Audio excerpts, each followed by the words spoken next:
speaker. And it's my pleasure to introduce you to Dolly Wong, who is joining us from Indonesia. And she is a member of the UN SDG Action 30981 and chronicler of the Royal Golden Cocoons of Java, Cricula Trifenestrata. And she's been contributing she's been a recognized contributor to the UN Sustainable Development Actions and contributing also to the Panorama platform on nature culture solutions for a healthy planet. And her presentation is going to be on the Royal Golden Cocoon of Java, Cricula Trifenestrata. So Dolly, the floor is yours. Thank you, Eugene.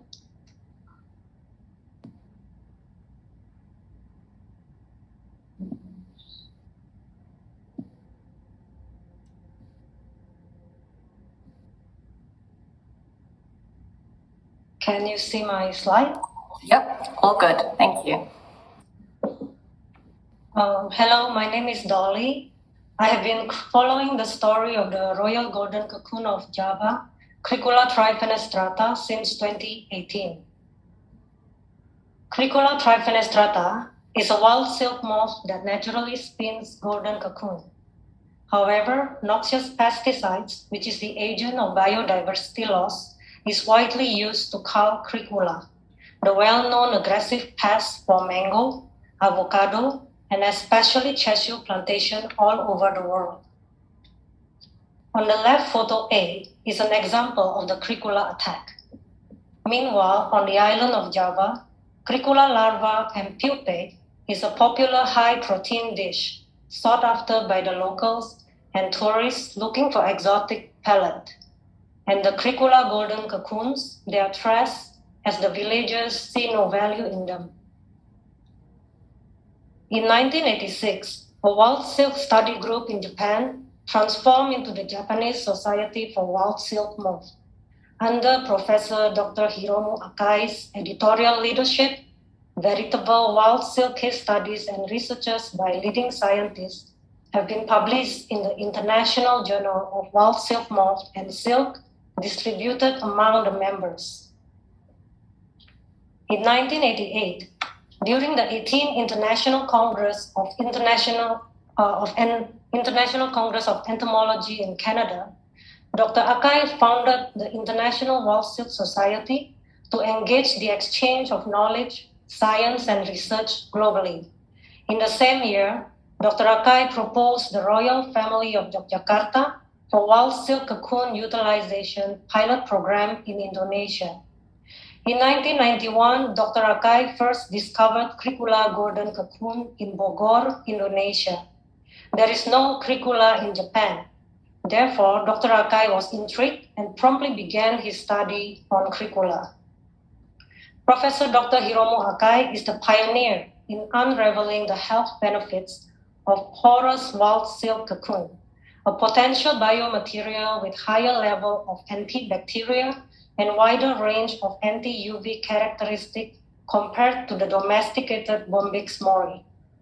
Moreover, Cricula golden pigment is rich with lutein, the cure for cataract, which is the leading cause of blindness for the world aging population.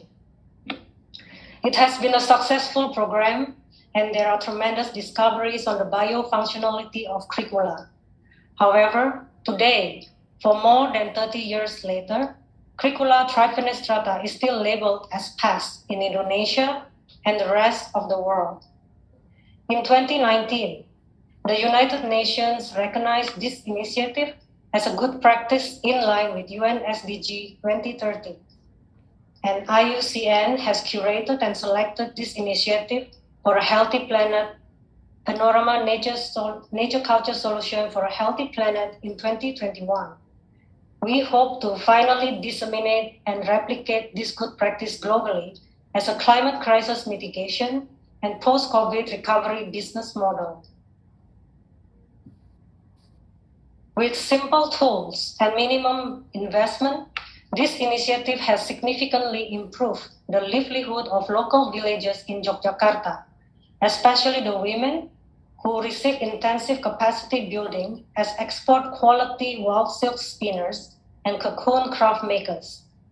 Cricula has golden cocoons, but after the utilization process, they make pale yellow yarns, and the characteristic of the cricula fibers needs special treatment and technique in order to create premium Japanese obi and kimono. Mr. Hidenori Nakanishi is an expert in Japan blue indigo and royal wall silk, a master craftsman that devotes his life to create sustainable art that is good for Earth. It is through his hands that Cricula pale yellow yarns manifested into this beautiful premium obi in the photos, which will be a distinct part of our sustainable art book as we chronicle the journey of Cricula Trifenestrata from past to quest. This will be Cricula's debut into the art and commercial world, where we hope to reach wider participation beyond the lab and prospective consumer support to continue the good business cycle. Hamemayu Hayuningbawono is an ancient Javanese philosophy which means manifestation of a beautiful world. Javanese believe that nature is the true reflection of human deeds. We reap what we sow. Dr. Akai, Mr. Nakanishi, and the Royal Family of Yogyakarta share this same value. Hence, the initiation of conserving Cricula natural habitat by active tree planting, which has also aided in the conservation of a cultural landscape, namely the Imogiri Royal Tomb, a Javanese living heritage constructed in the year 1632. The choice of Cricula planting site is a true demonstration of a well-informed and strategic nature-based solution and cultural knowledge application guided by heritage of wisdom. The Royal Wall Silk zero-emission business model is possible due to collective efforts of people from multiple disciplinaries collaborating across borders, openly exchanging nature-based solution and cultural wisdom with the ultimate goal of living in peace with nature. According to Dr. Akai, a sustainable research needs an economic value. Japanese advanced knowledge on wall silk utilization and craftsmanship has sparked a dynamic economy in Yogyakarta that is replicable worldwide as a climate crisis mitigation and post-COVID recovery business model as we transition into green economy. In this photo are the wall silk cocoons variety from different regions of the world, and there are 160,000 species of wall silk moth awaiting for inclusive development globally. This is only possible if we activate open science and collaborate across multiple expertise, culture, and languages. It is a basic human right to have access to applicable education and veritable information in order to achieve optimum health and living conditions for all. For updated information of this initiative, please visit the following sites. Thank you for listening. Thank you very much, Dolly, for the interesting presentation and on the ongoing efforts of trying to adopt nature-based solutions to actually be able to provide some services and benefits for the local community so that it would shed more light into the importance of coexisting and being able to protect nature altogether. So thank you for that. I just wanted to ask on perhaps the elements of the research. So you were talking about having also at the end of your presentation, the importance for continuing research. And I was just wondering, as a long-term effect of utilizing these cocoons as silkworms in the larger area-based approach, if there are any sort of longer-term research projects going on to observe how the impacts are actually being measured, or to have a better understanding of what the long-term impacts would be in terms of nature protection in that area. Actually, I should have shown the slide. Whenever people buy the kimono made from the wall silk, the kimono artists arrange for the buyers to have a tour to Yogyakarta to visit the plantation site, so that they can see that some part of the money that they spend on the kimono is spent on the planting of the trees. So in the future, we want to spread the information because there is a problem with the disinformation.